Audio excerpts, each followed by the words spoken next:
Hi guys, I am Akshay and आज का topic plea bargaining. तो शुरू करते हैं इस टॉपिक से, प्ली बार्गेनिंग से।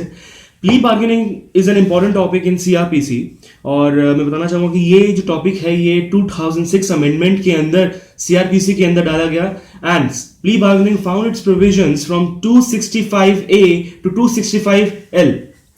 तो प्ली बार्गेनिंग होता क्या है, प्ली बार्गेनिंग कब होता है और प्ली बार्गेनिंग किनके बीच में हो सकता है, ये हम पढ़ेंगे इसके अंदर।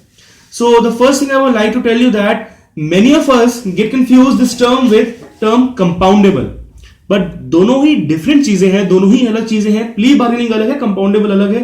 कैसे? I'll tell you कि प्ली बार्गेनिंग होता क्या है। Plea bargaining is pre trial negotiation. Trial शुरू से होने से, ट्रायल जो होता है हमारा वो शुरू होने से पहले नेगोशिएट करना इज प्ली बार्गेनिंग। और जो आपका कंपाउंडेबल है, कंपाउंडेबल जो होता है कि दोनों पार्टीज के बीच में जो आपसी समझौता होता है वो ट्रायल के दौरान होता है, दैट मींस आफ्टर ट्रायल होता है। But plea bargaining is before trial. तो ये दोनों टर्म्स अलग अलग हैं, इनको कंफ्यूज नहीं होना है कि प्ली बार्गेनिंग और जो है कंपाउंडेबल दोनों एक चीजें हैं। प्ली बार्गेनिंग के जो सेक्शंस है that is from section 265A to 265L, but compoundable जो ऑफेंसेस हैं वो अपने प्रोविजंस पाते हैं सेक्शन 320 के अंदर। तो starting with plea bargaining. So plea bargaining होता क्या है? It means pre-trial negotiation between accused and prosecution during which accused plead guilty in exchange of certain cessation by prosecution। मतलब कि जो आपका दोनों पार्टीज हैं, accused है और आपकी एक victim है, so accused अपनी गलती मानते हुए ट्रायल शुरू होने से पहले है, इसमें ट्रायल अभी शुरू नहीं हुआ है, अभी हम बात कर रहे हैं ट्रायल शुरू होने से पहले चार्जशीट सबमिट हो चुकी है। और बेसिकली प्ली बार्गेनिंग हो क्यों रहा है? क्योंकि ताकि कोर्ट का टाइम बच सके। जब हमें पता है कि इसकी गलती है ही है, जब अक्यूज को पता है कि मुझे टाइम मेरे को जेल जाना ही जाना है, मेरे को इतनी साल की सजा होनी ही होनी है क्योंकि मेरी गलती है, तो कोर्ट का टाइम ना खराब करते हुए, अपने पैसे ना खराब करते हुए प्ली बार्गेनिंग करते हैं। So it is an alternative form of redressal. So pre trial negotiation होता है दोनों पार्टीज के बीच में, जिसमें एक्यूज अपनी गलती मानता है इन एक्सचेंज कि उसकी जो सजा है उसको कम कर दी जाए। अब सजा, सपोज कोई ऐसी ऑफेंस है जिसके उसको 7 साल की सजा होनी है और उसको पता है कि मुझे 7 साल की सजा होनी है, तो वो कहता है कि अपनी गलती मानते हैं कि यस मेरी इसमें गलती है, तो मेरी सजा को 7 साल से कम करके मुझे आप 2 या 3 साल की सजा दिलवा दो, मैं अपनी गलती कबूल करता हूं। तो इससे क्या हुआ? कोर्ट का टाइम बचा और दोनों पार्टीज के पैसे ही बचे। तो it is an effective method, but ये बहुत ही रेयर देखा गया अभी तक कोर्ट के अंदर। सो ये जो टर्म आई है plea bargaining, it comes after the amendment of 2006 in CrPC. So the section 265A of CrPC क्या कहते हैं हम वो पढ़ते हैं। तो 265A term tells what is plea bargaining actually and what are the terms and conditions for plea bargaining. That means इसके अंदर हमें यह बताता है कि अगर एक जो आपका एक्यूज है, इफ ही वांट्स कि मैं अपनी जो मैं प्ली बार्गेनिंग कर लूं, तो प्ली बार्गेनिंग कब कर सकता है, उसके इसमें 2 चीजें बताई गई हैं। एक तो पहली चीज कि अगर कोई जो उसके ऊपर चार्जशीट जो फाइल करी है, अगर सपोज कि अगर जो डायरेक्टली अगर पुलिस रिपोर्ट पे अगर काम चल रहा है, मींस अगर 154 के अंदर एफआईआर दर्ज हुई और एफआईआर दर्ज होने के बाद आपकी पुलिस रिपोर्ट सबमिट की गई, तो उसके अंदर पुलिस रिपोर्ट में जो उसके ऊपर चार्ज लगाया गया है, जो बेसिकली उसके ऊपर ऑफेंस लगाया गया है, वो कम 7 साल या इंप्रिजनमेंट फॉर लाइफ, डेथ से कम हुआ तो ठीक है।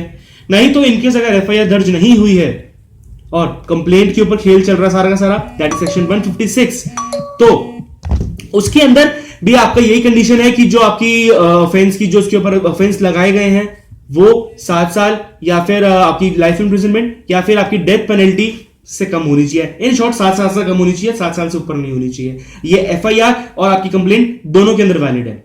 सेकंड, और आपकी थर्ड चीज आती है कि इसमें इन्होंने ये बताया कि कब जो है आपकी प्ली बार्गेनिंग कब एप्लीकेबल नहीं होगी। मतलब जो ये जो आपकी कंडीशन है आपकी 7 साल वाली कि 7 साल लाइफ इंप्रिजनमेंट डेथ पेनल्टी जिनके वो लगी है वो प्ली बार्गेनिंग नहीं कर सकते।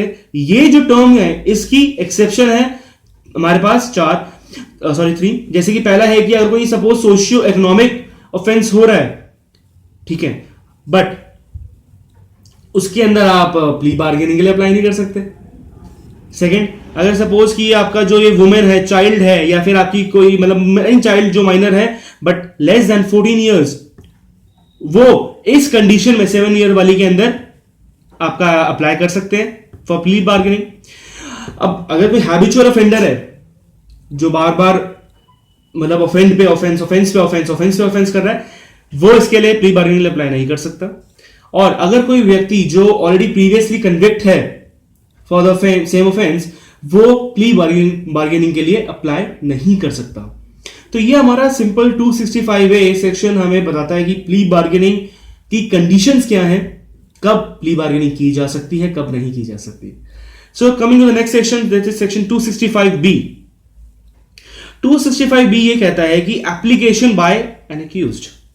तो एक्यूज जो है, अब इसमें हमें ये चीज क्लियर होती है कि जो प्ली बार्गेनिंग की एप्लीकेशन है वो एक्यूज देगा, मतलब that comes, it starts from accused, खत्म होती है जाके विक्टिम पे। तो एक्यूज्ड एप्लीकेशन फॉरवर्ड करेगा मैजिस्ट्रेट को कि मैं प्ली बार्गेनिंग करना चाहता हूं, I would like to do plea bargaining, so मेरी इस एप्लीकेशन को एक्सेप्ट की जाए। अब कोर्ट के ऊपर ये, अब कोर्ट को भी ये डिसाइड करना है कि जो ये एप्लीकेशन मूव कर रहा है प्ली बार्गेनिंग की, क्या ये वॉलंटरीली कर रहा है या नहीं कर रहा है। बिकॉज अगर ये इनवॉलंटरीली कर रहा होगा और अगर कोर्ट को ये क्लियर हो जाता है एट एनी पॉइंट कि ये जितनी भी ये अपनी गलती मान रहा है दैट इज इनवॉलंटरीली, तो प्रॉपर ट्रायल शुरू हो जाएगा। बट अगर कोर्ट को ये क्लियर हो जाता है कि यस जो ये कर रहा है ये वॉलंटरीली कर रहा है, जो ये अपनी बार्गेनिंग, जो भी अपनी ये प्लीड गिल्टी मान रहा है, अपनी ये गलती मान रहा है, ये सब वॉलंटरीली है, तो फिर वो आगे एप्लीकेशन मूव कर देगा पब्लिक प्रोसिक्यूटर को और फिर आगे वो अपनी पार्टी को, ताकि यस कि वो पूरी प्ली बार्गेनिंग करना चाहता है और आप सहमत हैं या नहीं। तो प्ली बार्गेनिंग की एप्लीकेशन मूव होती है अंडर सेक्शन 265B। ये बहुत इंपॉर्टेंट सेक्शन है, क्यों? क्योंकि इसके अंदर कोर्ट को ये देखना बहुत जरूरी है कि क्या वो वॉलंटरीली मेड है या नहीं। बिकॉज अगर कोर्ट को कहीं पर भी ये लग जाता है कि यार ये नॉन वॉलंटरीली है, फिर क्या होगा? फिर ये सब हटने के बाद अपना प्रॉपर ट्रायल शुरू हो जाएगा, जो भी ट्रायल का प्रोसीजर है। Now coming to the next section, that is section 265C। 265C lays down the guidelines for mutual satisfactory proposals. What is this?